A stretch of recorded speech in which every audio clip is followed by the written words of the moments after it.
All right, it's a beautiful Monday in the city of Lagos, and that's where we are broadcasting from. Good morning, world. Good morning, Lagos. I'm Moses Humphrey, and I say welcome to VOP this morning. Well, with me this morning is Esther Nwachuku, but you get to see her face much later. Lagos court rejects bail application for Frederick Nwajago, the chief who threatened to bring IPOB to Lagos. Plus, resident doctors reject federal government's 25,000 naira quarterly equipment allowance. Says it's too small to change their minds on the ongoing strike. Now, these are two topics of interest this morning. In the meantime, I would like for you to subscribe to our page on YouTube. It's Voice of the People TV. All right? That is Voice of the People TV. So click on the button, subscribe, follow, and tell your friends to do the same. Now, also follow us on other social media platforms, Twitter, Instagram. We are at Voice of the People. I beg your pardon. We are at VOP TV Live. That is VOP TV Live. Now, first off, let's go to the papers and find out what stories made it to the cover pages of some newspapers. And I have with me, to make sense of it all, I have VOP in-house analyst, Cyril Abaku. All right, good morning to you, sir. Good morning, Moses. I hope you had a wonderful weekend. Oh, great, fantastic. All right, then. So let's dive into it now. From the cover pages, we have the Punch newspaper. Now, from the Punch newspaper, we have a banner headline: Uncover CBN, NNPCL mess. Economists groups tell Tinubu's special investigator. You know, he did appoint a special investigator, Jim Obaze, to look into the CBN and other government agencies. Well, the rider says Tinubu appoints Obaze special investigator, EFCC, police, others to join probe. Investigators to go after ex-Buhari's appointees. Private individuals hiding government funds. All right. And on top of the nameplate, NLC insists on Wednesday strike. Mobilizes workers. Kanu returns to DSS custody after checkup by personnel doctors. 15 ministerial nominees submit credentials ahead of screening. All right. And right underneath the pictorial there, we have Niger coup plotters dismiss ECOWAS threat. Bazoum reinstatement. All right. And underneath that one, NDLEA nabs Lagos nightclubs drug suppliers. Government warns operators. Operation Flush. 88 robbery suspects arrested in Lagos. Clampdown continues. Over 2,000 Nigerian girls stranded in Mali. And that's coming from NAPTIP. Well, Moses, I think that if you saw the rains descending on a nearby village, you have to assume that the clouds are over your head. You have to assume that the clouds are, and that it could pour down heavily on you if you didn't take precaution. What we're seeing in Niger is quite worrisome. It is troubling for lovers of Nigerian democracy. It is richer people, it is richer nations that sponsor coups in smaller countries, in poorer countries. Niger is not a very wealthy country. And clearly, whoever is sponsoring coups in our neighborhood are not our friends. We shouldn't hope to think that they are our friends, because we don't know what plans they even have for us as a country, Nigeria, and that's speaking about Nigeria. And I think that I've had a lot of commentators, friends, who are saying, no, look, ECOWAS shouldn't think of using force in Niger and so on. I disagree with them. The no-fly zone, the restriction of funds that have in place, you don't think there is nothing new in the under the sun. It's not the first time. We imposed tougher sanctions on Mali. Has Mali collapsed? Mali has not collapsed. In fact, they've developed their front now to say that we are dropping French as national language. The reality is that when it comes to the politics of the table, it's not something that you decide with the fluency of your speech. There are hard deals people enter into. Okay, so if first of all we have found a pattern in Guinea Conakry, found a pattern in Mali, found a pattern in Burkina Faso. The reality is that the power behind these powers are stronger than what sanctions and the AU and the and even ECOWAS, can put forward. So the question is, what is this power and how can we now intelligently engage it? I think that given for the mere fact that Niger is just here at our doorstep, except ECOWAS does not have the military might, they need to go into Niger in the name of flushing at the coupists. You know why? Because we must go there to create a stalemate, whether we win or not is immaterial.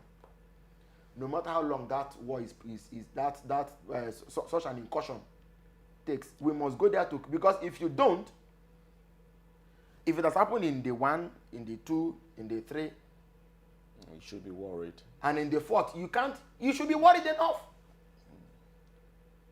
Are you aware now that even in South Africa is a BRICS nation? BRICS. Brazil, Russia, India, China, and South Africa. On South African state TV, by the way, South Africa, being an ally of Russia, has not condemned the war in Ukraine. You find a case where they were asking a news correspondent on SABC. They asked her, what do you make of the ECOWAS intervention in ECOWAS position condemning the coup in Niger? The lady left the issues and started talking about the fact that the Nigerian president lacked legitimacy. And on account of that, people are asking him, what right does he have? A president who, no matter what you think of Mr. Tinubu, he is president of Nigeria, commander of our armed forces, elected and sworn in. He didn't come to power by a coup. Because only a coupist will lack the moral right to speak to fellow coupists, to leave power, except Abacha, who did that in Liberia or was Sierra Leone. Okay? But in the case of Nigeria, you have a duly elected president, and the court have not said that his election was null and void. But this was, and so these things, you have to read patterns into them. I personally think that there is need, just another background. The coup in Niger took place on the eve of the summit of African leaders with President Putin of Russia. Where are the presidents? They were in the hotel rooms, sipping tea, preparing their notes for the meeting of begin the following day. Then in the course of it, somebody telephones you to say, Mr. President, there's been a situation on the continent. The president of Niger has been ousted. And we know, because the people who, when people came out to protest in support of the coups in all these countries, we started waving Russian flags. Okay? So let's assume, without conceding, that the people of these countries, not the coupists themselves, that citizens of this country are pro-Russian, people, that they are not pro-Russian sympathizers or protesters. The question is it that the African peoples, because Nigerian businessmen fly to Mali, fly to Niger, fly to, so the point is, is it that African people are now becoming sympathetic to Russia? So if that is the case, where does Nigeria stand in all of this? Because this thing is traveling and it has come to our doors, and we cannot pretend that it's not our business. It's not a danger. Yes, that it's not a business. Look at what happened. So these leaders were in their hotel rooms. Okay, by the time they got in, by the time they were to enter the conference with Putin the following morning, I feel that they were jittery.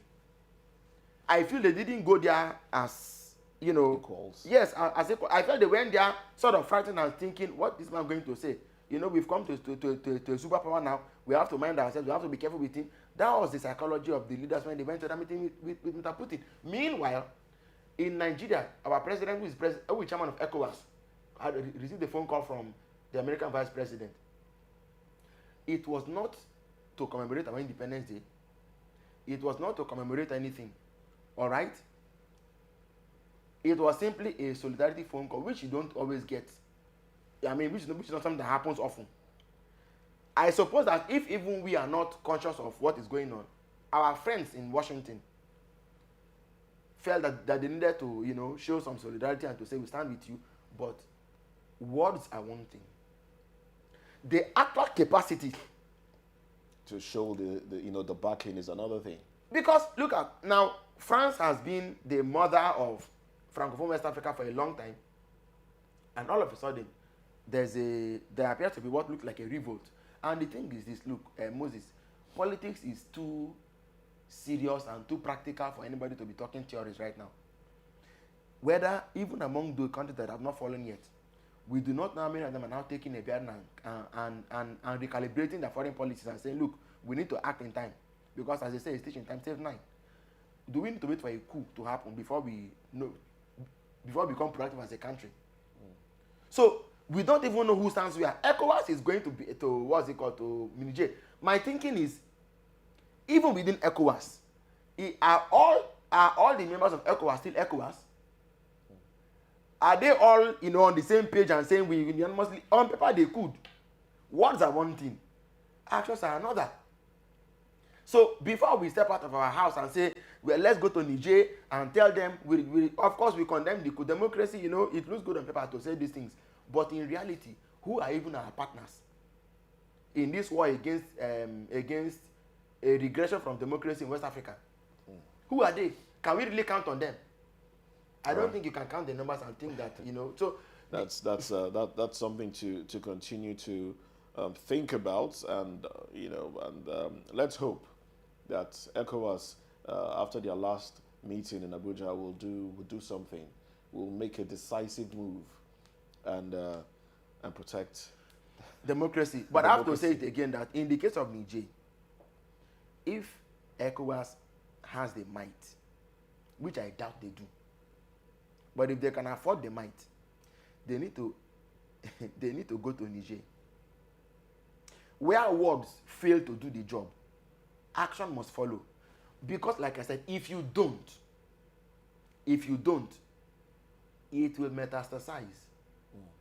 Yes. So even if you are unable to push out the coup, create a statement, make a statement there to show that this one is one too many and that you won't take any more of it. All right. Just taking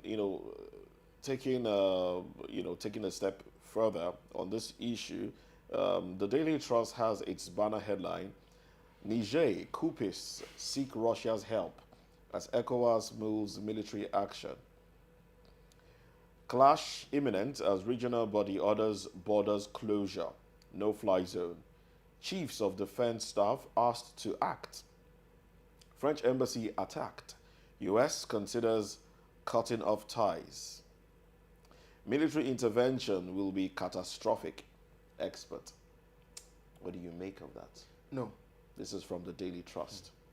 Moses, it is opinion anyway, and I can respect that. It's opinion. The question we should ask ourselves is the price too much to pay for democracy? If it is too much to pay for democracy, then it's fine. Let's let it slide and wait for the uncertain future.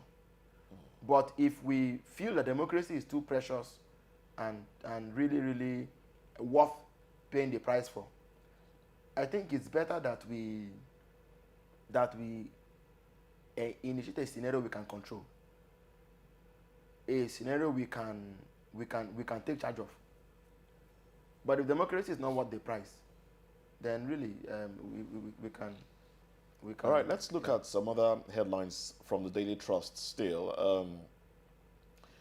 Troops deployed in states as Nema warehouse looted in Adamawa. Fintiri declares curfew as 4 hoodlums killed, 80 arrested. States yet to receive grains 10 days after Tinubu's directive. Would you say that was what motivated the hoodlums, as they are being called, to invade the warehouses in Adamawa? No, but because they didn't even take away the grains alone; they destroyed property. So of course they will. Wonder? They will. This is the behavior of such an invasion. Such behavior. I mean, you can't expect that there will not be collateral damage when people invade the place and do these sort of things. Invade. But the point is that, sorry, the story itself doesn't sound like an updated story, because we need to know what is federal government now saying about what happened. Of course, it happened, we know, over the weekend or something. It's fine. But and in the aftermath, what now happened? The president gave an order that grains be released 10 days after grains were not released. And because of these 10 days, nothing happened. We don't know whether the people who the president told to release the grains, he received the circular or not, we don't know. But it was in the papers. And as the president aware, it's one thing for them to say the president has said and it goes to bed in the press.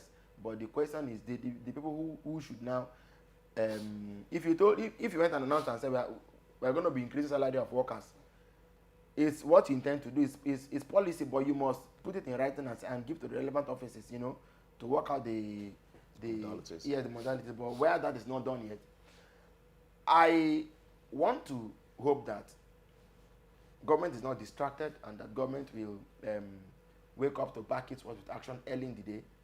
A lot of things there are that it's one thing that they've said tomorrow they have room to deny it or say they didn't. So, but I mean, it's not what it ultimately. What we need, what we want is a case where before you even say the thing, you should have given the directive. These soundbite speeches, we don't need them anymore.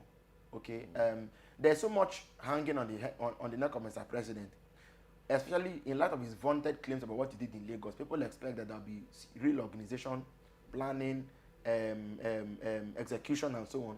So this sort of lacunas shouldn't really. Let's still hope that because it's early in the day we are seeing it, but it shouldn't be.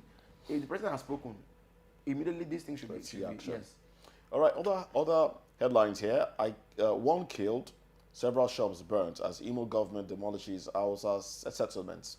Air connectivity worsens on northern routes. Fares skyrocket. Fuel price hike. States strategize ahead Labour's protest strike. Yes, so these are the headlines. Do we have any more? No, we do not. All right, so yes. These are the headlines from the Daily Trust.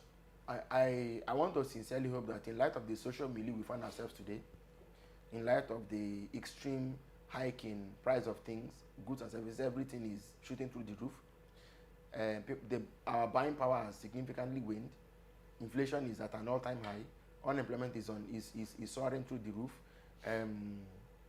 The unions are about and back on strike. I don't think it's the best time for all of this to be happening, especially in light of what's happening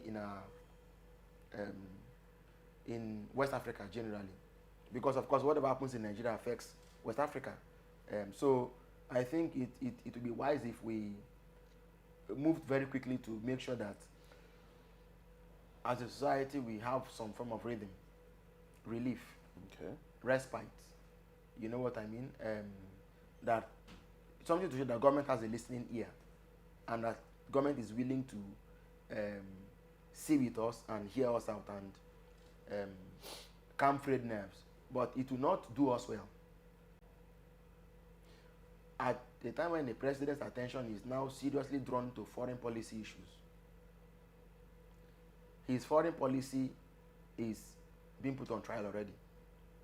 Because it was exactly after he had gone to say coups are no longer fashionable in West Africa. The following week, they dared him to his face. This is a direct confrontation on the president, and whereas we hold that with one finger, his domestic policy must also suffer. This is the job he has taken. All right, so you can't have a country where all your major unions are about to down tools for what I consider to be entirely manageable situations. And for a man who is known to assemble technocrats, assemble experts who should be thinking and seeing things ahead of when they happen, I think a lot is being expected from the president, and I hope that he will rise up to the occasion. All right, let's go to The Guardian now. From The Guardian newspaper, banner headline, ministerial screening, economy, rule of law, foreign policy, security, top agenda for nominees. And then on top of that one, we have Niger coup leaders warn ECOWAS as commission imposes sanctions. Native doctor pays 350 million naira ransom, recounts kidnappers' killing of 20. Tinubu commends AIG Foundation for civil service development. And if you go further down, we have unemployment concerns as 7 firms lose 624 billion naira to naira depreciation. NLC mobilizes unemployment concerns as 7 firms lose 624 billion naira to naira depreciation. NLC mobilizes, meets civil society ahead of Wednesday's action. And anti-corruption, Tinubu appoints special investigator, probes CBN, related entities. Presidential Tribunal, INEC, Tinubu Atiku Obi to adopt final addresses tomorrow. Yeah, but I find it a bit worrisome again. The NDIC, I want to believe, is an affiliate of the CBN or is within the financial sector. So somebody raised an alarm. Dr. Abdul Latif the other time raised an alarm. The former chairman of ND raised an alarm and said that after the Senate had passed a bill into law, that the version of the bill that was debated on the floor, that was debated and voted for, and that was passed rather, was not the same bill that President Buhari signed eventually. It was a lamentation.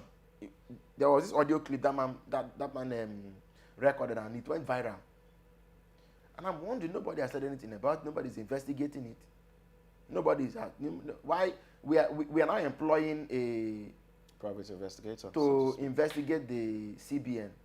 The police can do the job. The EFCC can do the job. The NFIU can do the job. Okay.